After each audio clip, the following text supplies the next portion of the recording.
විශ්වවිද්‍යාලවලට එනවා. JVP එක පෙරටුගාමි ජවිපේ මේ මහා ශිෂ්‍ය සංගම මේ තරුණ උන්නාන්ස ග්‍රහණයට හසු වෙනවා. අර හිරියතප් සහිතව එන තරුණ හාමුදුරුවෝ අවසාන අවුරුදු 3 වෙනකොට පැවිදි වෙන තත්ත්වයටපත් වෙනවා. මේ විශ්වවිද්‍යාලවලට එන තරුණ භික්ෂුන් වහන්සේලාට මේ දේශපාලන ක්‍රියාකාරකම් වලට අඩුම තරමේ අවුරුදු 4 දිවත් තහංචියක් දාලා හරි ඒක වළක්වන්න පුළුවන් නම් මේ ශාසනයට සිද්ධ වෙන විශාල සුගතියක්. අපි දන්නවා අපි විශ්වවිද්‍යාලේ ගිය අවුරුද්දේදී හාමුදුරුවෝ 32ක් අපෙත් එක්ක අපේ කණ්ඩායමේ හිටියේ. හැබැයි බැච් ෆොටෝ එක වෙනකොට අවුරුදු 4 වෙනකොට හාමුදුරුවෝ 16 දෙනා ඉතුරු.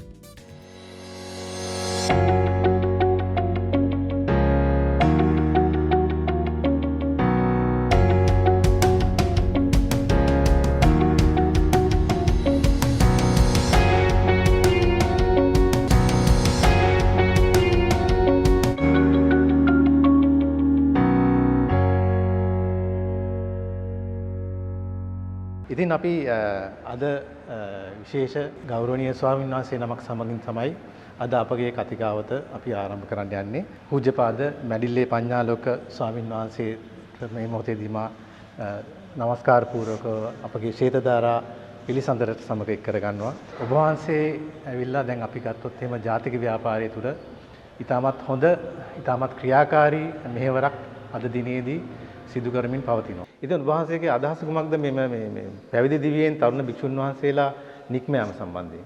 ඇත්තටම ධනුෂ්‍ය මහත්මයා ඒක මහා ඛේදනීය තත්ත්වයක්. අපි දන්නවා සාමාන්‍යයෙන් දරුවෙක් හදන දෙමව්පියෙක් වුණාම අවුරුදු 15 20 වෙන වයස කියන තරුණ වයස දක්වා දරුවෙක් වර්ධනය කරන්න උගන්වන්න විශ්වවිද්‍යාලය දක්වා දනුවා උගන්වනවා නම් ඒ කාලය වෙනකොට විශාල පරිශ්‍රමයක් දරනවා. පොඩි හාමුදුරු කෙනෙක් පොඩි කාලේ දෙමව්පියෝ අතහැරලා පන්සලට ඇවිල්ලා ලොකු හාමුදුරු කෙනෙක්ගේ සෙවණේ හැදිලා වැඩිලා ඒ වගේම අහිංසක ගම්වල අහිංසක අම්මගේ තාත්තගේ සෙනෙහසත් එක්ක මිනිස්සුන්ගේ රැකවරණයත් එක්ක වර්ධනය වෙලා උදව් උපකාර මත හැදිලා තරුණ භික්ෂුන් වහන්සේලා විශ්වවිද්‍යාලවලට එනවා. ඒ විශ්වවිද්‍යාලවලට ආවහම මම හිතන්නේ මම මේකේ ලොකුම කේදාන්තය දකින්නේ එතන.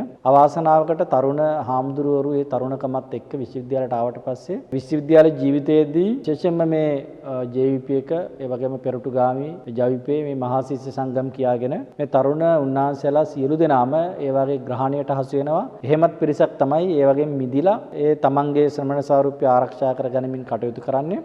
අර හිරියතප් සහිතව එන තරුණ හාමුදුරුවෝ විශ්වවිද්‍යාලයේදී අවසාන අවුරුදු 3 නැත්නම් 4 වෙනකොට උපවිදි වෙන තත්ත්වයටපත් වෙනවා.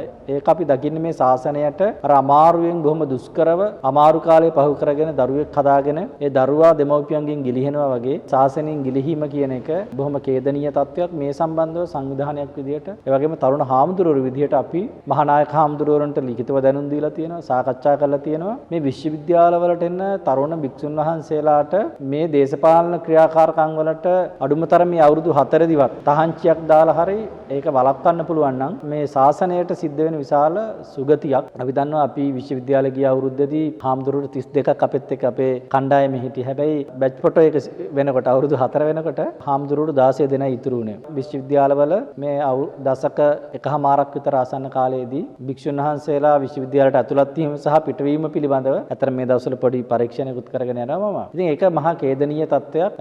මොකද අනිත් පැත්තෙන් මේ තරුණ හාමුදුරුවෝ අපි දන්නවා පිකටිං වලට ගියාම මේ හැසිරීම ඇතුළේදී ජාත්‍යන්තරයට යන්නේ. එතකොට අපේ බෞද්ධ මිනිස්සු අතරේ ඒ වගේම අබෞද්ධ මිනිස්සු අතරේ ඇති වෙන මහා විශාල හිරිකිතයක්. ඒ නිසා බුද්ධං සරණං ගච්ඡාමි වෙනුවට මාක්ස් හරි වෙන කවුරු හරි සරණ ගිහිල්ලා මේ තරුණ භික්ෂුන් වහන්සේලා විනාශ වීම බොහොම ඛේදාන්තයක්. අපි දන්නවා පුංචි පවුල රත්තරන් කියලා අපේ සිංහල සමාජය දැන් බොහොම පටු වෙලා දුවයි පුතයි අම්මයි තාත්තයි ඉන්න සමාජයක එකම දරුවා පැවිදි කරන්න දෙන්න අම්මා තාත්තා කෙනෙක් උත්සුක වෙන්නේ නැහැ. ඒක ඇතුළේදී අපේ ශාසනය ආරක්ෂා වීම වෙනුවෙන් භික්ෂුන් වහන්සේලා ශාසනයට ඇතුළත් වීම ඉතාම අඩු මට්ටමක තියෙනවා. අද වයඹ පළාතේ ගත්තාම පන්සල් 420 ගාණක් වැහිලා තියෙනවා. එතකොට මේ තත්ත්වය තුළදී මේ ඉන්න තරුණ වයසක වැඩිහිටි හාමුදුරුවෝ ටික අපවත් වෙලා යනවා. මේ ඉන්න තරුණ හාමුදුරුවෝත් අර විදියට බුරුත පිටින් මේ විශ්වවිද්‍යාලවලට අවිල්ලා කවුරු හරි මේ අන්තවාදී දේශපාලන තක්කඩියන්ගේ ග්‍රහණයට අහු වෙලා උපවැදි වෙලා යනවා කියලා කියන්නේ මේ ශාසනය එක පැත්තකින් ඇතුල් වීම අඩුයි, එක පැත්තකින් මේ ඉන්න පිරිස යෑම ඇතුලේ ශාසනය විශාල අනතුරකටපත් වෙනවා. ඒ නිසා අපේ රට ජාතිය ශාසනය කියන මේ තුන එකට බැඳලා තියෙන්නේ. සිංහල බෞද්ධ කියන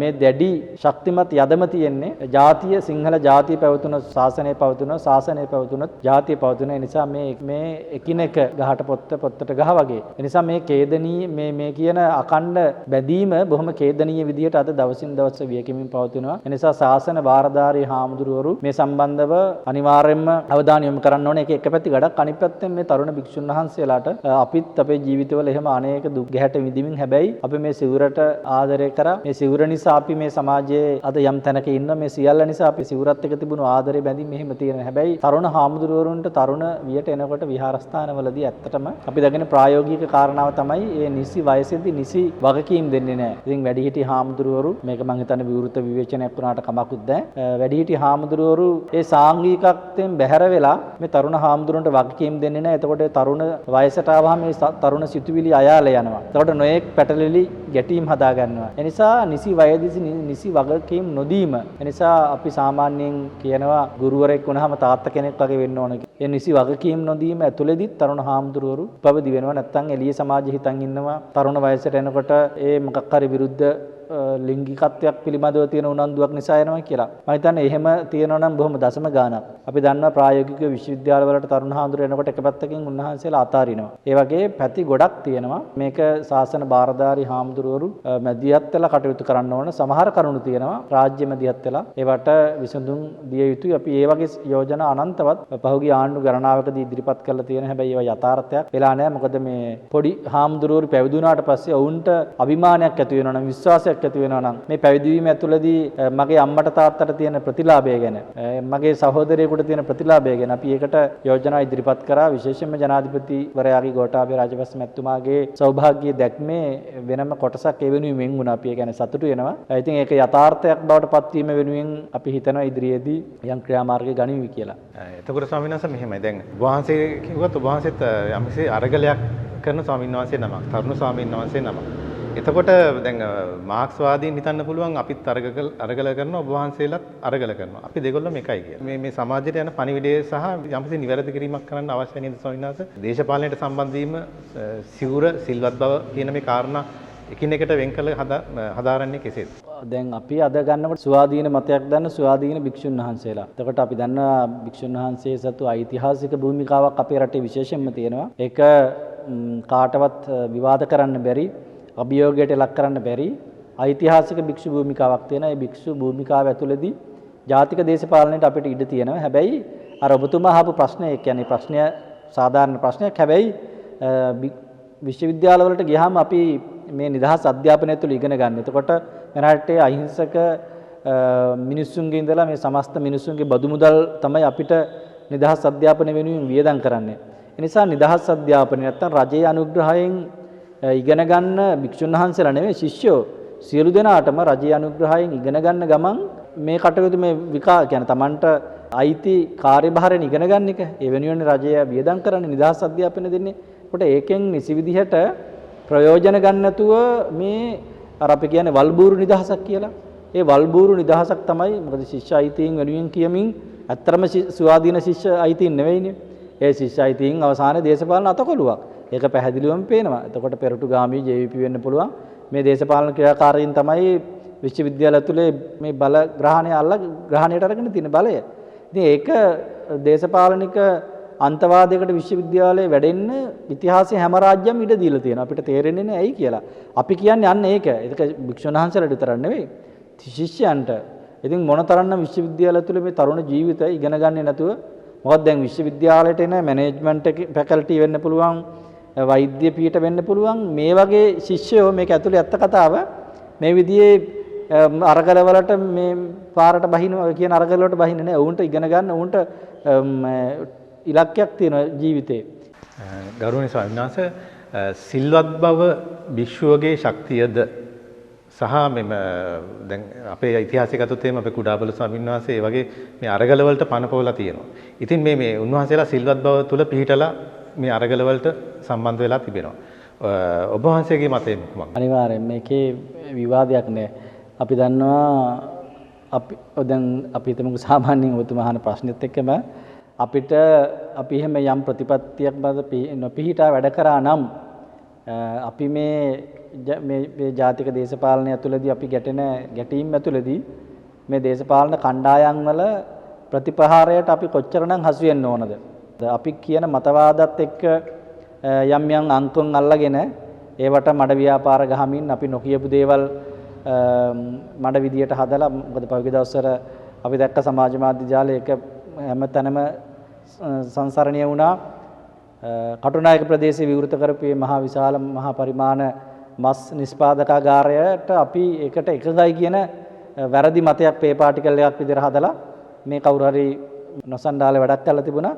අන්න ඒ වගේ. එතකොට ඒ නිසා එවැනි ප්‍රකාශයන් හැරෙන්න අපිට කාටවත් බැරුණ අපේ ප්‍රතිපත්තීන් එක්ක අපේ ජීවිතවල තියෙන ඒ ආධ්‍යාත්මික ශක්තියත් එක්ක අභියෝග කරන්න. ඉතින් අපි හිතනවා මොකද ඒක පරමාර්ථ සත්‍යයක්. භික්ෂුන් වහන්සේලා මොන විදිහේ ජාතික කටයුතු හෝ වෙන ජාතික දේශපාලනය හෝ වෙන මොන කටයුත්තක් කළත් අපි හැම වෙලාවෙම විශ්වාස කරන්නේ භික්ෂුන් වහන්සේලාගේ ගරුත්වය ආරක්ෂා කර ගත යුතුයි කියලා. මම ඒක පුද්ගලිකව දැඩිව විශ්වාස කරනවා. මම හිතනවා අපි ඕනතරම් පාරට බැහැලා තියෙනවා. හැබැයි අඩුම තරමේ අතක් උස්සලා ඇඟිල්ලක් දික් කරගත්ත පින්තූරයක්වත් කාටවත් අපේ හසු කරගන්න බැරි වෙලා තියෙනවා. ඉතින් ඒකෙන් මම මේ කියන්න උත්සාහ කරේ අපි ප්‍රතිපත්ති ගරුක නොවුණා නම් අපිට මෙච්චර දුරක් එන්න පුළුවන්කමක් ලැබෙන්නේ නැහැ. ඉතින් ඒ නිසා පාලකයන්ට වෙන්න පුළුවන්, විපක්ෂ දේශපාලකයන් කණ්ඩායම් වෙන්න පුළුවන්, ඕන කෙනෙකුට අපිට විරුද්ධවාද කතා කරන්න පුළුවන් වෙලා තියෙන්නේ අපි යම් ප්‍රතිපත්තියක පිළිහිටලා කටයුතු කරපු නිසා. එහෙම නැත්නම් මොකද ආණ්ඩුවක් ගත්තාම ඒ ආණ්ඩු බලය ඇතුලේ බුද්ධිංශ තියෙනවා, කණ්ඩායම් තියෙනවා, අපි පිළිබඳ ඕන තරම් විස්තර දැනගන්න. හැබැයි මම හිතනවා පුද්ගලිකව අපිට ඒ නැතත් පොදුයි අපි විශ්වාස කරන කාරණාව තමයි මොකද අපි එළියට බහැලා අපි අනිත් අය නිවැරදි කරන්න කටයුතු කරනවා නම් භික්ෂුන් වහන්සේ කෙනෙක් වෙන්න පුළුවන්, ගිහියෙක් වෙන්න පුළුවන් නම් නේද? අර අපි කියන්නේ ඔවා දෙනු පරහට තමා සම්මතයේ පිටයි කියලා. ඒ වගේ අපි වැරදි දෙයක නැත්නම් අපි වැරදි ප්‍රතිපත්තීන් මත ඉඳිමින් අපි අනිත් අයට නිවැරදි මාර්ගයට ගන්න යනවා නම් මම හිතන්නේ ඒක අමු විහිළුවක්. ඒ නිසා අපි මොනවා නැතත් අපි විශ්වාස කරන ස්වභාව ධර්මයේ නිසා ස්වභාව ධර්මය තුළ අපිට පවතින ඉඩ දෙන්නේ නැහැ. මොකද මේ ජාතික ව්‍යාපාරය කියමින් හතු පිපෙන වගේ මිනිස්සු කොච්චර බිහි වෙනවද? එක එක සංසිද්ධීන් අල්ලගෙන. හැබැයි එහෙ මිනිස්සු මේ අවකාශයේ කොච්චරනම් පවතින්න නැතුව විසිකලා යනවද? ඉතින් මං හිතන්නේ එවැනි බොරුකාරයන්ට එවැනි ප්‍රතිපත්තියක් නැති මිනිස්සුන්ට ස්වභාව ධර්මයේවත් ඉඩ දෙයි කියලා මම හිතන්නේ නැහැ. වහන්සේ මහත් අභිමාණයෙන් ඒ ගැන කතා කරන වහන්සේගේ අභිමානය අපිට පේන්නම තියෙන වචනවල අපි දන්නවා දුටුගැමුණු රජතුමාගෙන් පටන් ගත්ත සිංහල ජාතික ව්‍යාපාරයේ වර්තමාන තත්ත්වය.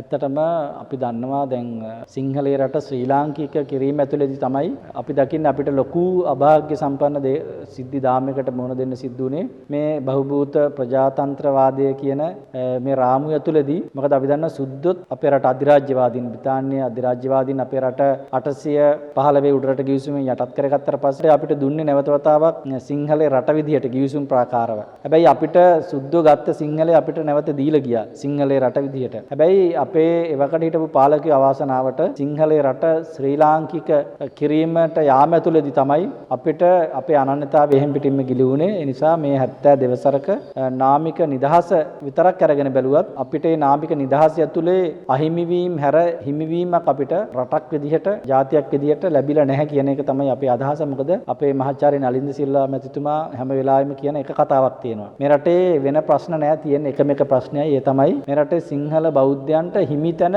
අහිමි කිරීම පිළිබඳ ප්‍රශ්නයක් විතරයි තියෙන්නේ කියලා. ඉතින් අපිත් මේ මතය දැඩිව විශ්වාස කරනවා. වෙන ලෝකේ වෙන රටක නැති විදිහට. දැන් කවුරු හරි අහන්න පුළුවන්නේ දෙමළ බෞද්ධයෝ ඉන්න බැයිද කියලා? දෙමළ මුස්ලිම් අය ඉන්න බැයිද කියලා? මේ බෞද්ධ මුස්ලිම් අය ඉන්න බැයිද? බෞද්ධ දෙමළ අය ඉන්න බැයිද කියලා? හැබැයි අපි ඊට එහා ගියපු අර සිංහල බෞද්ධ කියන එක මේ දෙක පුදුම විදිහට අවිච්ඡින්නව තියෙන සම්බන්ධතාවයක්. ඉතින් මේ සම්බන්ධතාවය අපි දකින්නේ සිංහල ජාතියයි සම්බුද්ධ ශාසනයයි කියන්නේ අපි විශ්වාස කරනවා බුදුරජාණන් වහන්සේගේ බුද්ධ ප්‍රාර්ථනාවක් කියලා. මේ ගෞතම සම්මා සම්බුද්ධ ශාසනය වසර 5000ක් කල් ගිහිල්ලා අතුරුදහන් වන මොහොත දක්වාම ආරක්ෂා කරන්නේ මේ පුංචි දූපතේ ඉන්න මේ මිනිස්සු ටික. කියන්නේ ඒ වෙනුවෙන් බෞද්ධයෝ ඉන්නවන. ඒ බෞද්ධයන්ගේ භූමිකාව වෙනුවෙන් ඔබතුමා අහුවා වගේ අපි හැමෝම ලොකු කුඩා, අපි හැමෝම රාජාවලිය ගැන නොදැන හිටියත් මුලින් ඉඳලා අගට අපි හැමෝම ගැමුණු රජතුමා ගැන දන්නවා. ඒ නිසා දුටුගැමුණු රජතුමාගෙන් ආරම්භ වෙච්ච ජාතික ව්‍යාපාරයක් හරි නැත්නම් මේ සිංහල ව්‍යාපාරයක් හරි මේ මොන විදියට අපි අර්ථකථනය ගන්නුවත් දුටුගැමුණු රජතුමාත් කටයුතු කරේ මහා සංඝරත්නයේ පෙරටුවේ තබාගෙන. යුද්ධ කරන්න ගියත් මහා සංඝරත්නය, රට බේර ගන්න ගිය මහා සංඝරත්නයේ පෙරටු කොටගෙන. ඒ නිසා අපේ සමාජයේ මේ කහ සිවුරට බුද්ධ චීවරයට තියෙන තැන අදටත් නිකන් ඔබතුමාලා බලන්නකෝ නාලිකාවක ප්‍රවෘත්ති ටිකක් අරගෙන මිනිස්සුන්ගේ පාරක ප්‍රශ්නයක් වෙන්න පුළුවන්, අලි මිනිස් ගැටුම වෙන්න පුළුවන්. මිනිස්සුන්ගේ මොන ප්‍රශ්නේ තිබුණත් ආම්දුරු කෙනෙක් නැති තැනක් නැහැ. අපේ සමාජයේ විශේෂයෙන්ම පෙරදිග බෞද්ධ ලෝකයට සාපේක්ෂව අපේ සමාජය වෙනම සමාජයක්. හැම තැනම භික්ෂුන් වහන්සේලා තමයි පෙරමුණේ හිටියේ.